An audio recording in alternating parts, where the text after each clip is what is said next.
Muito bem, meus irmãos, por aqui meu irmão Wagner Jesus, da Escola Bíblica 24 Horas. Estamos colocando essa mensagem aqui em áudio com o tema Tu, porém, fala o que convém à sã doutrina, baseada em Tito, capítulo 2, verso 1, que é a mensagem de áudio já gravadas em nossa Escola Bíblica há muito tempo. Agora estamos enviando para vídeo no YouTube. Amém? Então, vamos ouvir em nome de Jesus, para a gente começar a entender as mensagens da Bíblia e estudar melhor a palavra de Deus. Vamos ouvir.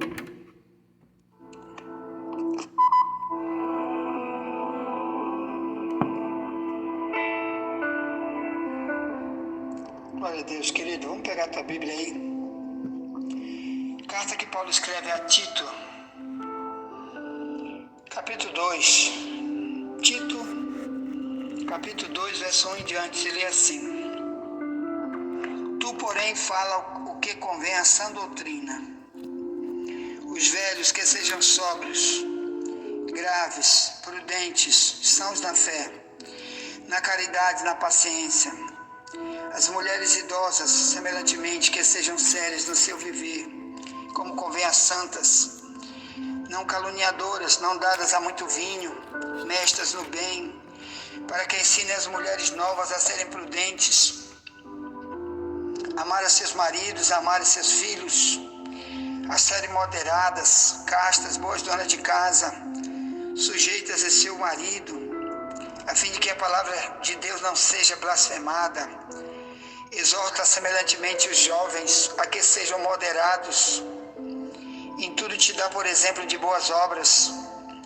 Na doutrina mostra incorrupção, gravidade, sinceridade, linguagem sã e irrepreensível, para que o adversário se envergonhe, não tendo nenhum mal que dizer de nós. Exorta os servos a que se sujeitem ao seu Senhor, em tudo agradem, não contradizendo, não defraudando, antes mostrando toda boa lealdade, para que em tudo seja um ornamento da doutrina de Deus, nosso Salvador. Bem, querido, eu quero falar de sã doutrina, porque você não vê isso por aí, mas está aqui na Bíblia muitas vezes, e Deus está nos convocando para falar sobre esse tema.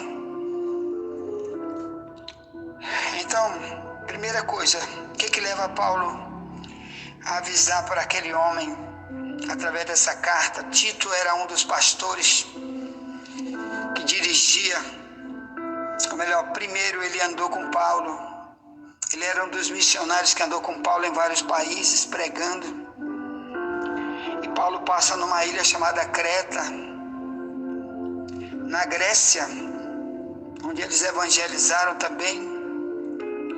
E lá, depois de muito tempo de treinamento missionário, Paulo deixa ele lá para ser líder ali da igreja naquele lugar. E depois de um tempo ele escreve essa carta para ele e diz: fala o que convém à sã doutrina. Então olha só, meus irmãos, aqui nós estamos vendo que Paulo está com uma preocupação com a igreja, porque ele sabe que com o fim, com o tempo, uma igreja quando vai dizendo que está ficando madura, principalmente líderes, querendo ficar maduros, quer dizer, já tem 1 ano de crente, 10 anos, 30 anos, 50 anos, às vezes vão fazer como Salomão, depois de velho se relaxou. Diz a Bíblia que quando era jovem, Salomão era um homem de Deus, mas depois de velho, foi seguir Satanás. Diz a Bíblia, 1 Reis 11, verso 4 em diante, diz: Salomão, na sua velhice, não tinha o coração perfeito, como era perfeito o coração de Davi, seu pai, porque Salomão amou muitas mulheres, fez templo para deuses estranhos, se ajoelhou, adorou esses deuses, por causa da prostituição daquelas mulheres. Então, meu irmão, isso é muito perigoso. A gente nada e morre na praia. Esse é o perigo. Ou melhor, por um tempo eu fui um grande pregador, preguei muita verdade para o povo, andava na santidade, mas depois de velho, não existe mais santidade. Você sabe, meus irmãos, que aí no YouTube você vai ver alguns líderes muito conhecidos. Você começa a estudar a história deles quando eles eram no princípio da fé. A pregação deles era totalmente diferente. A vida, até mesmo financeira, você não via as extravagâncias que se vê hoje, financeiramente falando, que eles usam. Mas o principal não é isso, são as doutrinas que não se vê mais, que eles pregavam.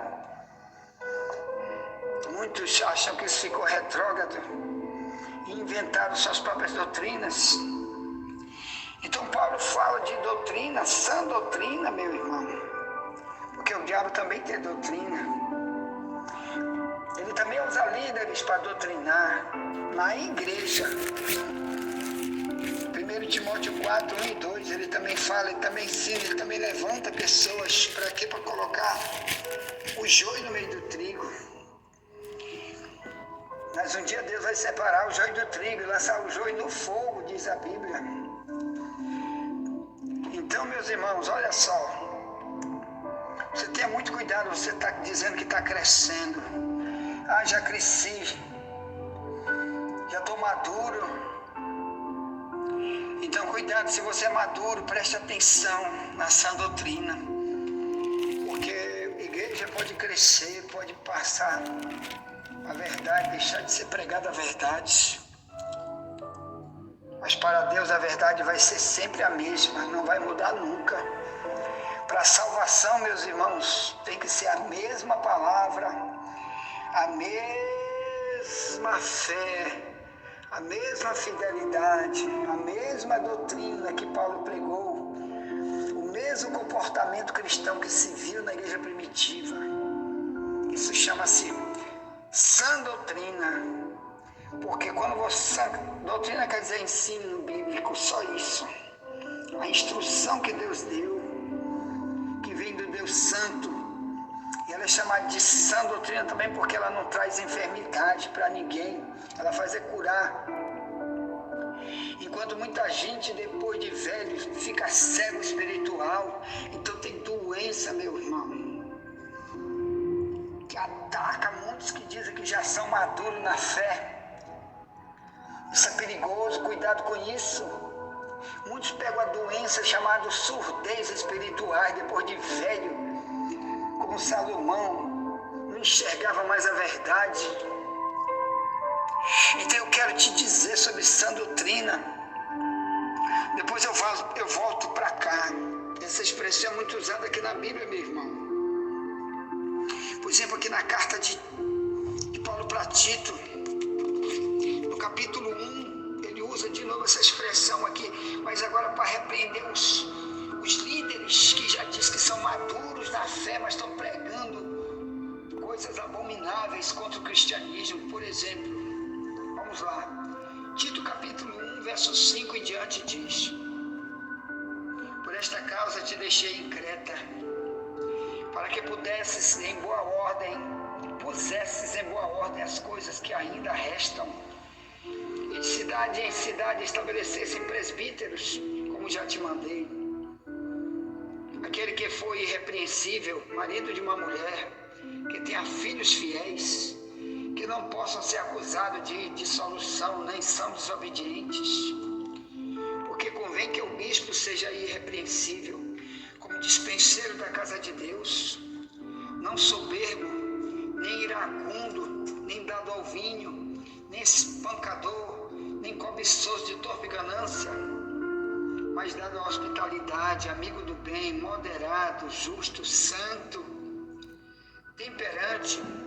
Ao verso 9 diz, olha aqui a sã doutrina, diz assim: retendo firme a fiel palavra, que é conforme a doutrina, para que seja poderoso, tanto para demonstrar com a sã doutrina, como para convencer os contradizentes. Porque há muitos desordenados, faladores, vãos e enganadores, principalmente os da circuncisão, os quais convém tapar a boca, homens que transtornam casas inteiras, ensinando que não convém por torpe ganância. Um deles, seu próprio profeta, disse: os cretenses são sempre mentirosos, bestas ruins, ventres preguiçosos.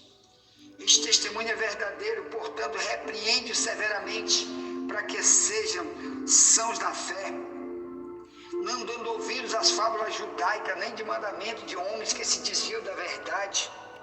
Todas as coisas são puras para os puros, mas nada é puro para os contaminados e infiéis. Antes, o seu entendimento e consciência estão contaminados. Confesso que conhece a Deus, mas negam-no com as suas obras, sendo abomináveis e desobedientes e reprovados para toda boa obra. Então está aqui, meu irmão, o que estava acontecendo naquela região para onde Paulo escreve essa carta. Tinha líderes que não estavam retendo a sã doutrina. E quando a pessoa não retém essa doutrina, quer dizer, não põe na prática os seus valores, diariamente ele não age como cristão, ou melhor, como imitador de Cristo. Aqui está dizendo que ele está confessando Deus com a boca, mas está negando com suas obras. E aí ele é abominável na visão de Deus, desobediente, reprovado para toda boa obra. Quer dizer, qualquer coisa que ele faz, Deus não aceita. Então, meus irmãos, aqui é perigoso a gente não querer reter essa doutrina na nossa vida, nosso estilo de vida. Essas pessoas de quem Paulo fala aqui são homens que diziam ser homens de Deus, que estavam inseridos no meio da igreja, estavam trazendo ensino falso e também usando ódio para pregar contra cristãos dentro da própria igreja. Como agora você está vendo a igreja rachada totalmente aí, por causa de política. Homens que apoiam os comunistas, dizendo que nós somos abomináveis, porque estamos dizendo que as famílias verdadeiras de Cristo não vão aceitar nenhum candidato abortista que vai matar milhões de crianças em aborto, mais do que já mataram. Não vai aceitar quem quer liberar droga, não vai aceitar quem quer fazer casamento gay com criança, botar criança para ser gay, e tantas outras diabruras, principalmente fechar as igrejas, regular a mídia. E aí os do lado que chamam-se lá de esquerdista estão insultando. Na internet está cheio de vídeo deles insultando os que não apoiam essas bandidades deles. Então aqui, meu irmão, sabe o que é isso? É falta da sã doutrina. Que a sã doutrina está dizendo que você, depois de ficar velho, você é obreiro, você tem que ter cuidado, porque o diabo vai querer agarrar. Aquele crente que diz que já é maduro, já estou maduro, eu já sei, já conheço. Então tem que ter um ensino, continuar no ensino. Que muita gente, depois de já tenho muito dinheiro, já sou líder da igreja, não preciso mais ser tão santo agora. Eu já fui faz 10 anos atrás, 50 anos atrás. Muita coisa ele está prevaricando. Prevaricação é fugir do dever. Você sabe que o dever é a sã doutrina, você está devendo e você não aplica. Isso é prevaricação, pecado grave, que Deus acusava os pastores da época de Jeremias, capítulo 2, verso 8, que eles prevaricaram, os líderes prevaricaram contra Deus, que a verdade não existia, como diz no capítulo 5, verso 1 em diante, de Jeremias, Deus dizia a Jeremias, dá uma volta pelas ruas, vê se tu encontra alguém que pratica a justiça e busca a verdade, que eu quero perdoar essa pessoa. Quero somente um, Jeremias. Que a verdade não existia, porque líderes tinham banalizado a verdade, tinham relativizado a verdade. O que é relativizar?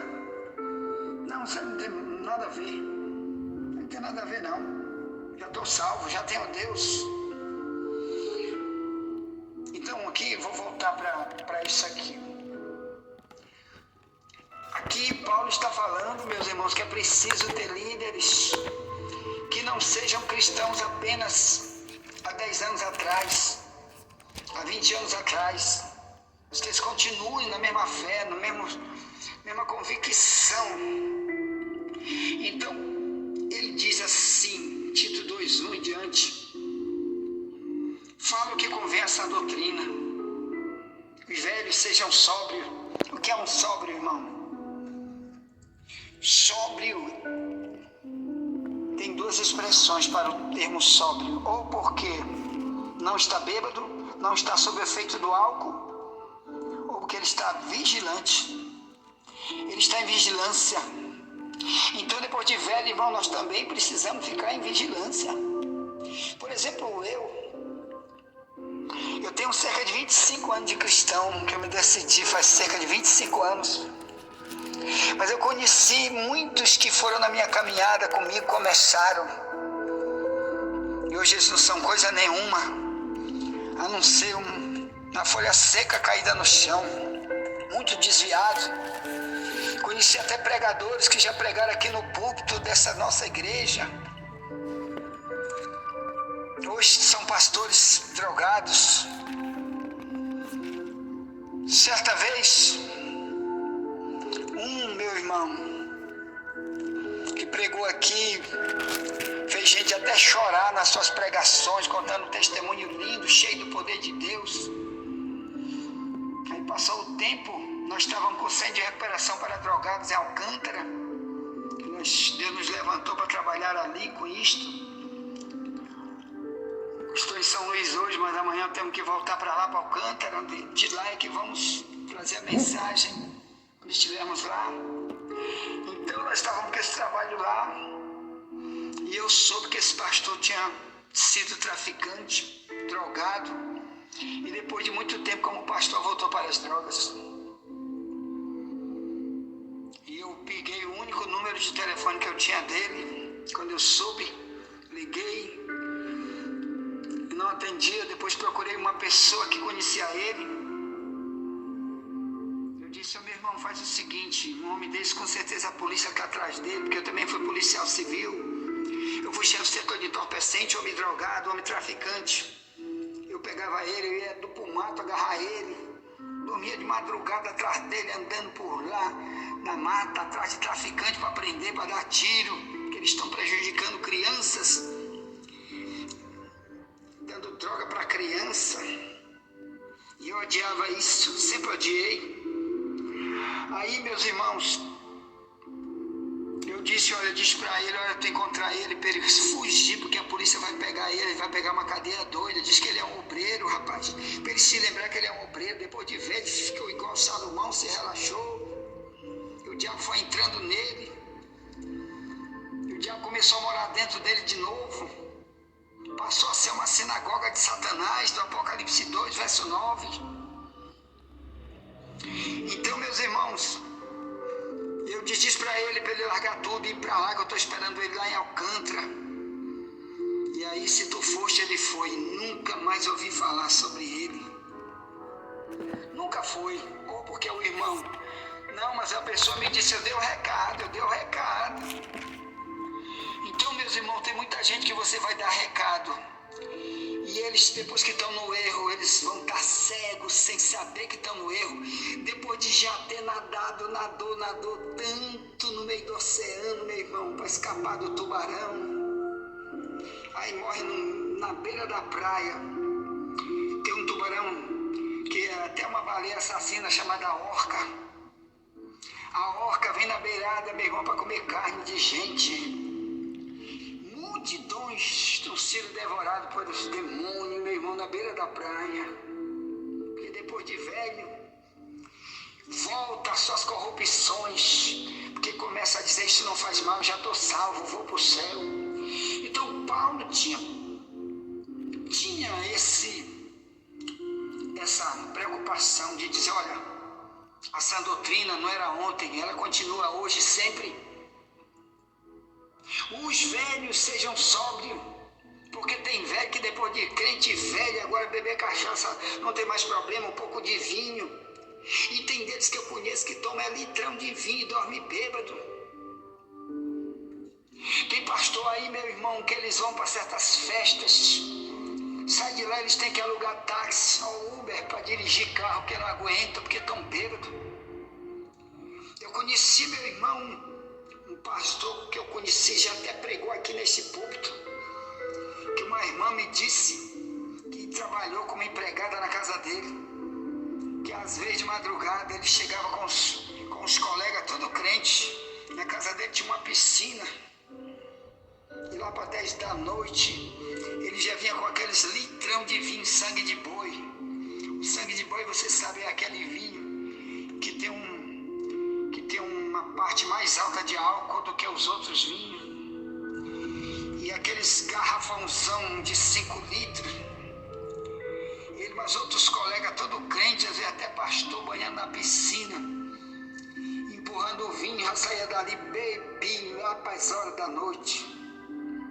Agora me diz, meu irmão, um homem desse, Jesus chega sobre ele, me diz, a Bíblia diz que o bêbado não vai entrar no céu, 1 Coríntios 6, verso 10. Quantos tem morrido? Então cuidado, você que diz que está maduro, que tu já sabe tudo. Cuidado se tu não largou a sã doutrina, meu irmão. Jesus está voltando. E a morte está matando multidão de gente todo dia. Cuidado. Não vai fazer como Salomão, meu irmão. Depois de velho se relaxou. A Valência que Salomão, antes de morrer, já velho, escreve o livro de Eclesiastes para contar seu arrependimento e dizer: eu fiz tudo isso, mas tudo é vaidade. Tudo foi vaidade. Temos mandamento, ele diz no último versículo: teme a Deus, porque Deus vai trazer a julgamento todas as coisas, quer seja bom, quer seja mal. Teme a Deus e guarde seus mandamentos, porque o resto tudo é vaidade, tudo eu fiz, tudo é vaidade. Então, meus irmãos, pelo menos vamos fazer igual Salomão. Se erramos, vamos nos reconciliar. Mesmo velho, cuidado, vamos andar nessa doutrina, que quer dizer santidade. A doutrina do Deus Santo, essa sim vai nos livrar da mão do diabo, vai nos livrar do fogo eterno, vai nos livrar do fogo eterno, nos dar o céu, as recompensas maravilhosas, as riquezas que estão preparadas lá em cima, lindas, lindas, lindas, só para quem de verdade andar nessa doutrina. Envia essa mensagem para alguém, já voltaremos. Nunca te esquece, somente a verdade nos libertará.